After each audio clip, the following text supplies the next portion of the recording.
ভিডিওটি আপনি দেখা মাত্রই এই দৃশ্যটি আঁকতে পারবেন এবং অন্যকেও শেখাতে পারবেন। দেখুন, প্রথমে আমরা একটি দাগ দিব। কেমন দাগ? এইভাবে একটি সোজা দাগ দিব এই দাগের উপর। এরপর উপর দিকে তুলে দিব, আবার এখান থেকে উপর দিকে তুলে দিব। তুলে দেওয়ার পর এটা আমরা লেগে দিব।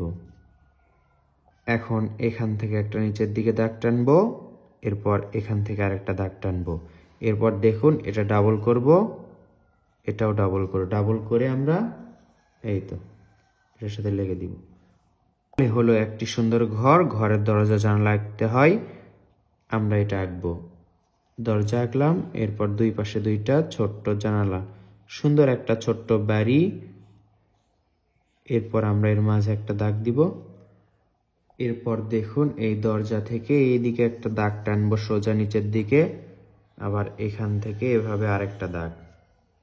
তা হলো এখন এখানে একটা দাগ, এখানে একটা, এরকম করে এখানে আরেকটা, এই তো দুইটা দিলাম। এর ওপরে ভি করলাম, তুলে দিলাম। আবার এটাতে কি করব? ভি আঁকবো এবং তুলে দিব। তুলে দেওয়ার পর এখান থেকে এভাবে ঘুরে ঘুরে সুন্দর একটা গাছ আঁকা হবে। দেখতে পাচ্ছেন কত সহজ। এই দৃশ্যটি আপনি সোনামণিদেরকে শেখাতে পারেন। কিভাবে শেখাবেন? শুধুমাত্র ভিডিওটি দেখাবেন, তাহলে দেখেই তারা ভিডিও দেখে দেখেই আঁকবে। সোনামণিকে ড্রয়িং শেখাতে চাইলে এই চ্যানেলটি বা পেজটি ফলো করে রাখবেন। এই তো দেখুন, এগুলো হচ্ছে দূরের গাছপালা। এটা কিন্তু দেখতে অনেক সুন্দর লাগছে, অনেক সহজ একটি দৃশ্য। এই তো এখানে আমরা একটি সূর্য আঁকবো, সূর্যতে রশ্মি দিব, একটু ফাঁকা ফাঁকা করে দিব, একটা ছোট একটা বড় করে দিলে সুন্দর লাগবে। দেখুন, একেবারে সোনামণিরাও এই দৃশ্যটি আঁকতে পারবে। রাস্তার দুই পাশে যদি আমরা একটি ফুলের গাছ আঁকি তবে কিন্তু সুন্দর লাগবে। এইভাবে আগে ফুল এঁকে নিব, আমরা দুই পাশে দুইটা ফুল এঁকে নিব। দেখুন, এই তো।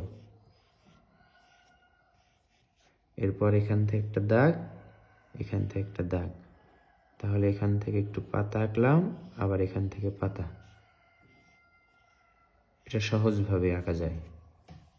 আঁকা প্রায় শেষ। এখান থেকে দেখুন, এই তো আমি যেভাবে করছি এটা কিন্তু আপনারা বা সোনামণিরা সবাই করতে পারবে। সহজভাবে দৃশ্য আঁকা শিখবেন, যেন দৃশ্য দেখে ছোটরা উৎসাহী হয়ে আঁকতে মন চায় তাদের। দৃশ্য দেখালে দেখতে সুন্দর লাগবে কিন্তু আঁকতে মন চাইবে না। তো বন্ধুরা, এই ভিডিওটি যদি আপনার সোনামণিদেরকে দেখান তাহলে আশা করি তারা দেখে নিজেরা আঁকতে পারবে, উৎসাহী হবে, বারবার আঁকতে চাইবে। ভিডিওটি ভালো লাগলে লাইক কমেন্ট শেয়ার করবেন। নতুন হয়ে থাকলে চ্যানেলটি সাবস্ক্রাইব করে সাথে থাকবেন। দেখা হবে ইনশাআল্লাহ নতুন ভিডিওতে। আসসালামু আলাইকুম।